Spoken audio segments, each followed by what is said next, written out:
I'm going to just say a few words about the inner laws. Having said that, this entire course of secondary education is an explanation of those inner laws. So I want to give you just one of them right now.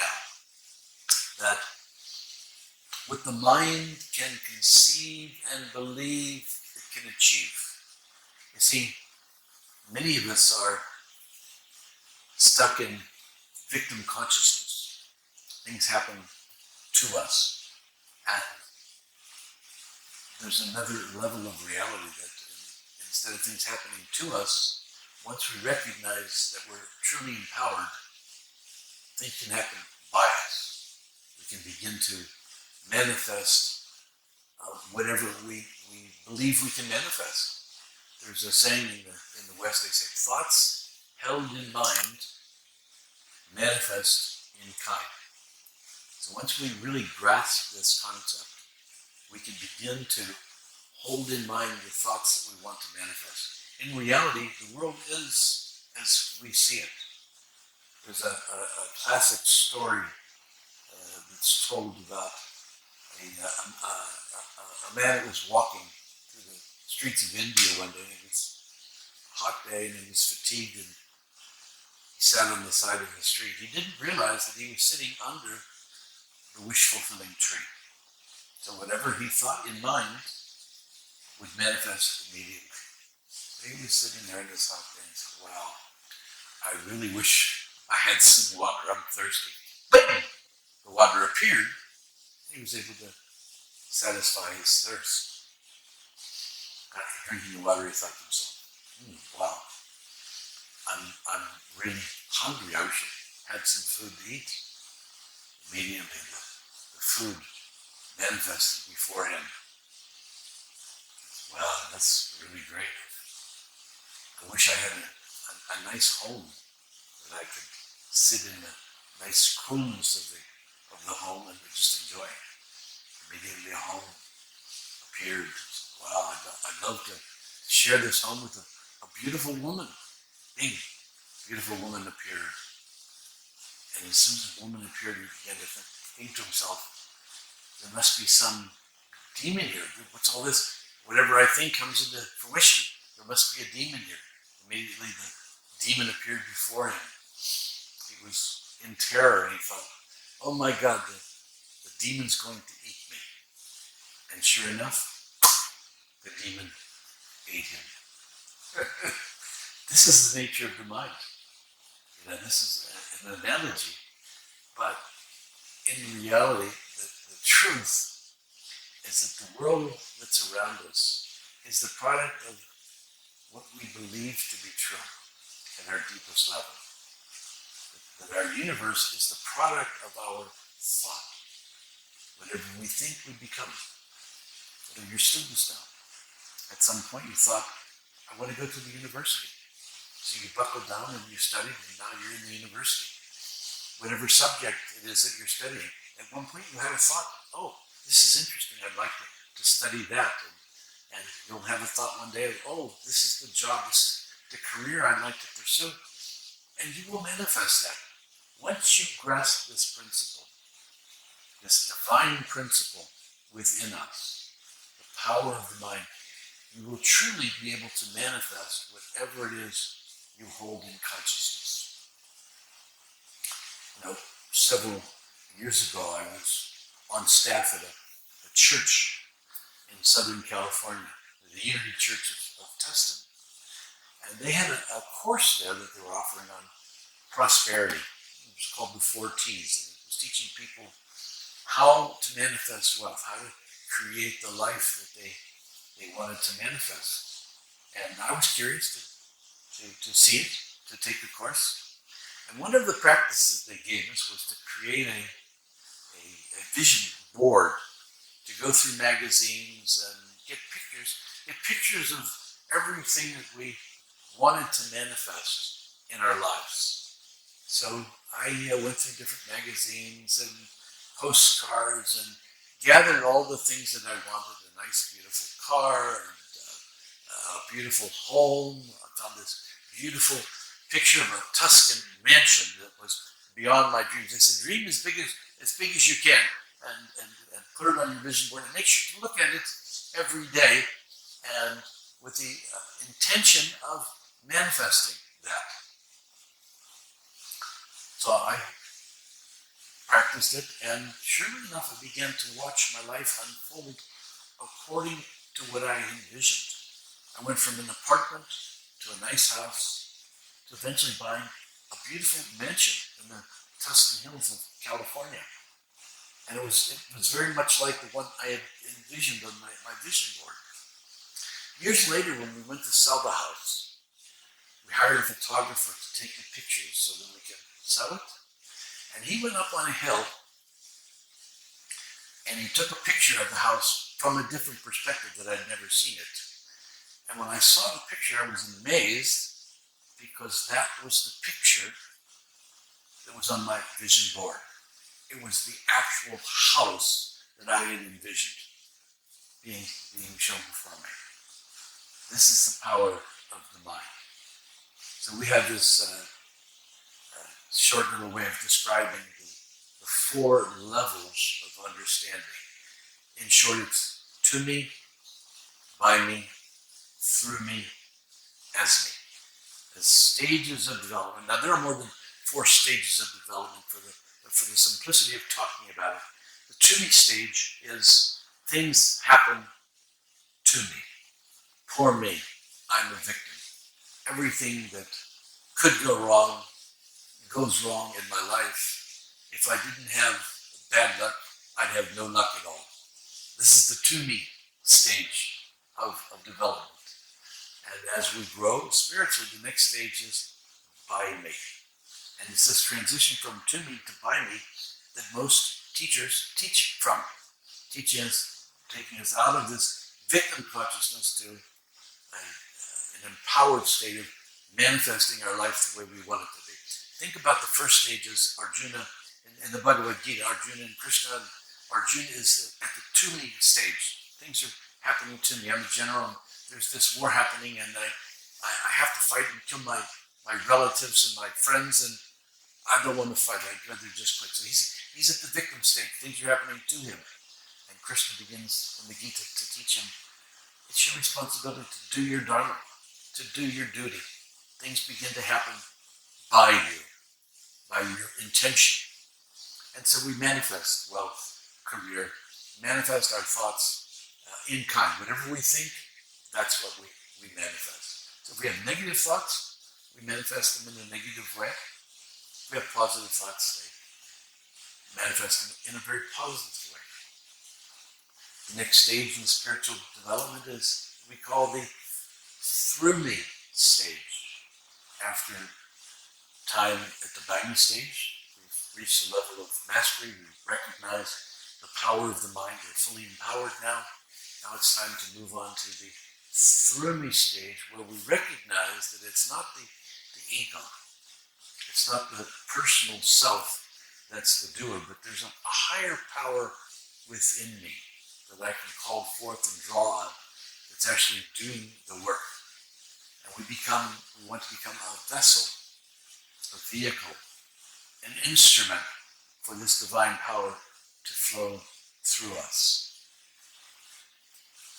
You know, when I was in Assisi, I led some retreats based around the life and the teachings of St. Francis of Assisi. And he wrote a very beautiful prayer, the prayer of St. Francis. He said, Lord, make me an instrument. Make me an instrument of thy peace. Where there's hatred, let me sow love. Where there's injury, pardon. Where there's doubt, faith. He truly wanted to become an instrument of the divine flowing through him. It's a very high stage of spiritual development, which culminates in the state of self-realization. Krishna embodies this state, that I am that. I am one with the Supreme Being. I'm not separate from the Supreme Being. Arjuna really embodies the third stage, the through me stage, when he says, at the very end of the Gita, he says, I will do thy bidding. Ultimately, we want to get to the fourth state, where we recognize Shivoham. I am Shiva. Aham Brahmasmi. I am Brahman. I am the Self. And so it is.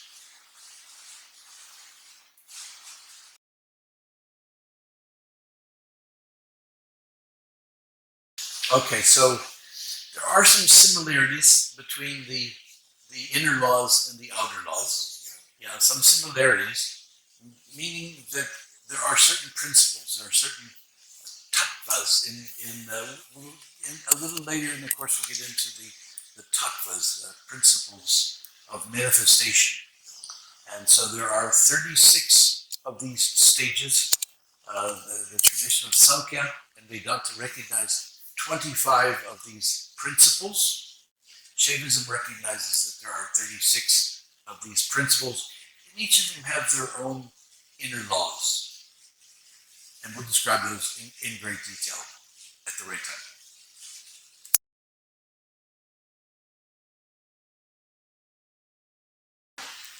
So heart math is a practice of meditation that brings the heart into coherence and puts us into a flow state very quickly. There are two components to it. One is slowing the breath down to a count of at least 5 seconds, and the other is generating a core heart feeling. It can be any of the core heart feelings: love, gratitude, appreciation, compassion, kindness. It can be any of those. Heart math has found that the one that most of us can access most easily is gratitude. So we find something to be grateful for. We slow the breath down. We feel the feeling of gratitude, and that brings our heart into coherence, into a flow state. And this is the practice that can be done as a meditation in the morning or in the evening, whatever you like to do. But it's very practical. It can be done as little as 2 minutes in the workplace, in your home, whenever something knocks you off yourself and triggers some emotional response. This is a tool that can bring us back to heart coherence, restore our peace in an instant.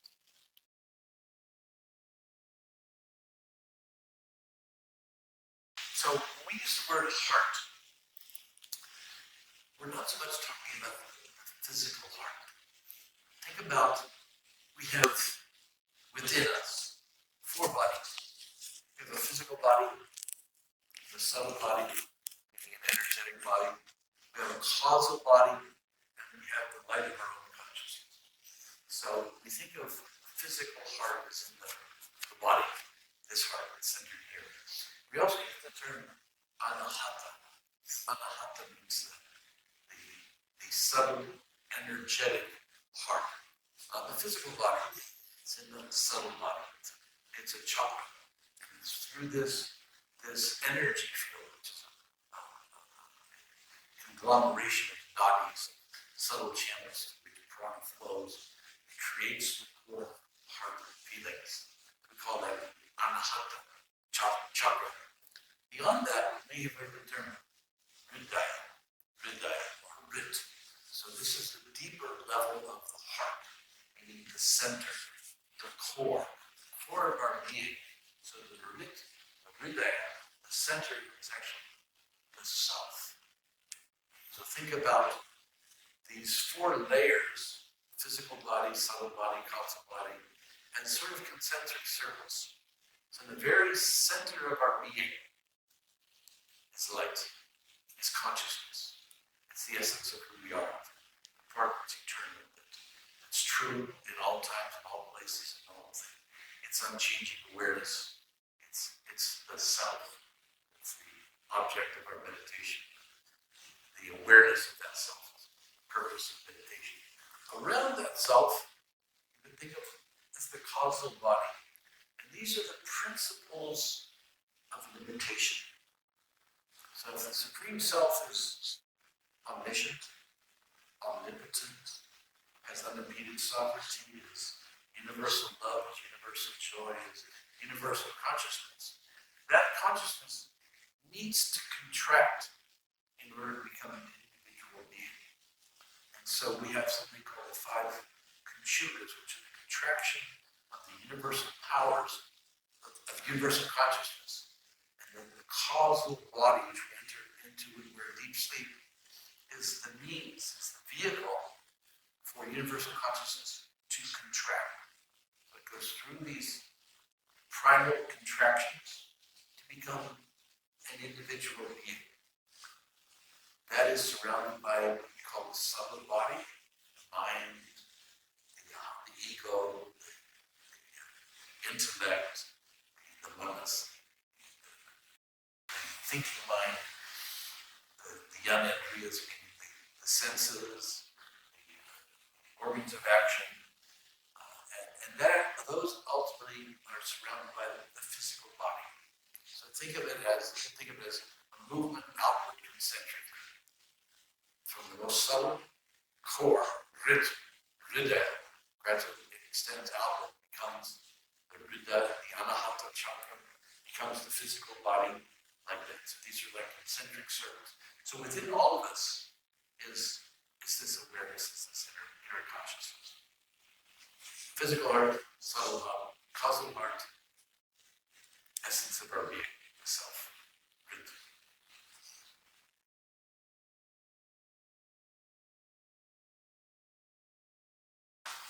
Digital detox. So many of us have become addicted to our computers, to our phones, to social media. And this is a construction of the social industries that know how the mind works. So the way out is meditation. So as we meditate, we go deep within. As we go out, we learn how to become vigilant with our thoughts, become aware of something we call self-talk.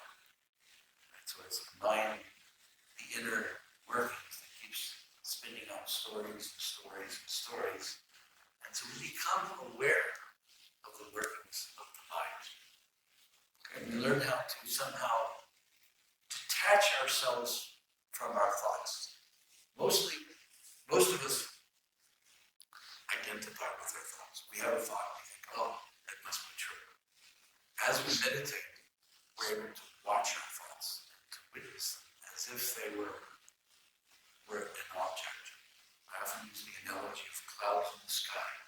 I'm looking at the sky, I can continue to look at the sky, and clouds come by, the clouds as thoughts. I can engage with the clouds, I can see faces in the clouds, I can see objects, and I forget about the sky. I can distract and go away. Meditation trains us to be one-pointed, covered, one-pointed awareness on our object. So when the clouds come by, we let them pass by, we keep looking at the sky. So it's the same thing. Through meditation, we become aware of our thoughts and have some mastery over them and don't identify. If we don't identify with the thoughts, then we won't be triggered by them.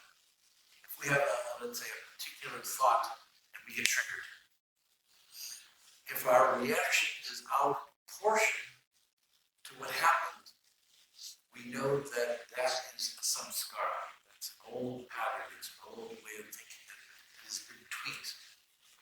So we no longer have to react in the way that we've always been programmed to react. Maybe we had an upsetting experience when we were 4 years old, and every time something like that experience comes up in our life, we repress it. We didn't have the coping skills to deal with it, so that energy begins to build. So when we're adult, that energy is stored up. It's an old samskara. When it gets tweaked, we explode. We lose control of ourselves. Meditation brings us into a self-awareness. So we can watch our thoughts. We can notice when we've been triggered and choose to react. This is the true freedom. Something happens. I get triggered. I can continue to tell the story about what's upsetting and blame somebody else, or I can look at it and say, oh, I'm reasonably upset right now. I must be triggered. It's an old pattern, and so we have some different options. once we're triggered, we can first of all do the heart math. We just did. Heart math will dissolve that.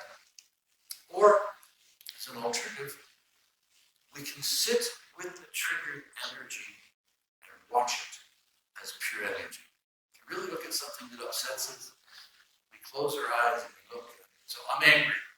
Okay? Now how does that feel in the physical body? Where am I feeling it? The reason that we still have that anger that's triggering us is because when we were younger, we had the experience. We didn't fully digest it. We got angry, or we had some negative experience. We stuffed it.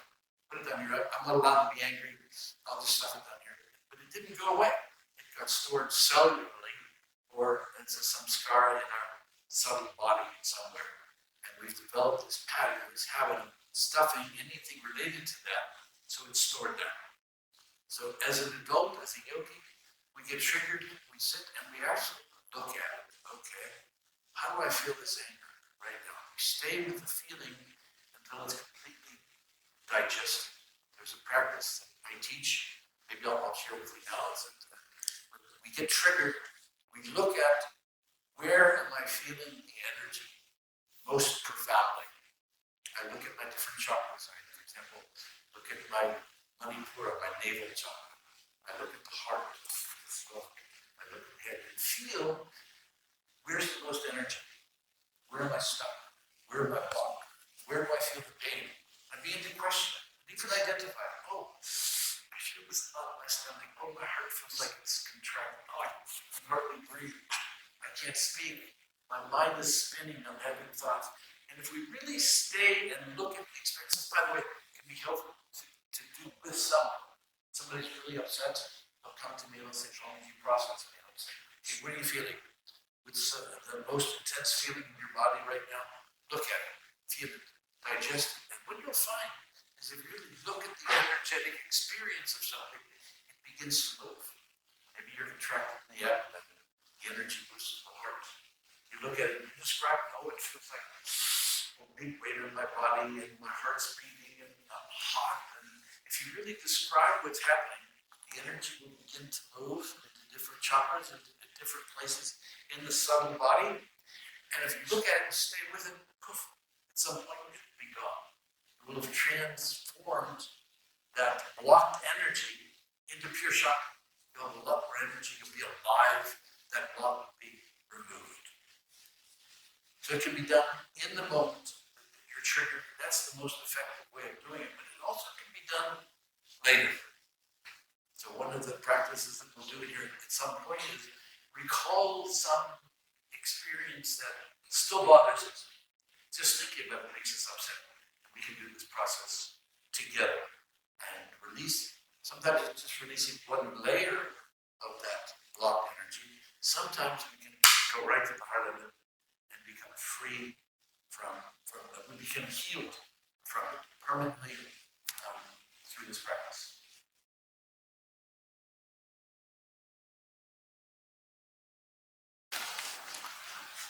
So self-talk, you can think about self-talk with a small s. You can think of self-talk capital S. So small s, self-talk, is the thoughts that are generated in the mind. We think from the perspective of the ego, from the separate self. These thoughts are often of the world. They consist of memories and experiences that we've had, vikalpas, meaning mental constructs, perceptions of the world, things that our individual self has experienced. So think of these as the thoughts of the ego, the thoughts of our past, the thoughts of our future. These are the small s self-talk. And it's where most of us spend most of our time. Wake up in the morning and we think about what we need to do, what our day looks like, things. And this is self-talk. Now, once we've fully explored our individual self, meaning we've looked at our thoughts,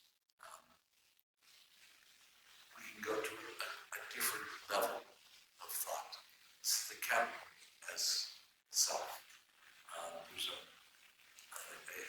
in Sanskrit that we sometimes use, which is pratibha, which is the thoughts of the self. It's intuition, divine intuition. This isn't just thoughts, thinking. It's not a product of the brain, but it's a process, a result of something much deeper within us. Now, in the tradition of Kashmir Shaivism, we think about 4 levels of thought, 4 levels of sound. This is called the Matrika Shakti. Matra means mother, Ka means ununderstood. So the Matrika is the ununderstood mother of sound. The highest level of sound we call Para, which is pulsation of the awareness of our own being. It's the consciousness of the supreme being, universal consciousness, being aware of itself. Para means beyond. That universal consciousness has the intention of manifesting in a physical reality. So it begins to manifest as sound. The second level of sound we call pasyanti. Pasyanti means seeing. So it's at this level of manifestation that the primal sounds are created in the divine mind. So in the tradition of Shaivism, they talk about 50 sounds of the Sanskrit alphabet that eventually become words. So the next level of sound will be the level of Madhyama. This is the level of mind, where we put these Sanskrit letters, or English letters, any letters, phonemes, form words. And these words represent ideas. We create sentences. We begin to create the inner reality through words. If we really examine our daily existence, are we constantly talking to ourselves? We're thinking in words. We're thinking in thoughts.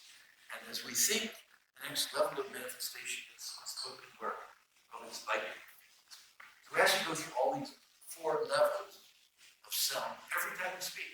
Everything comes from a place of stillness. Before we create any sound, there's stillness. There's stillness between each sentence.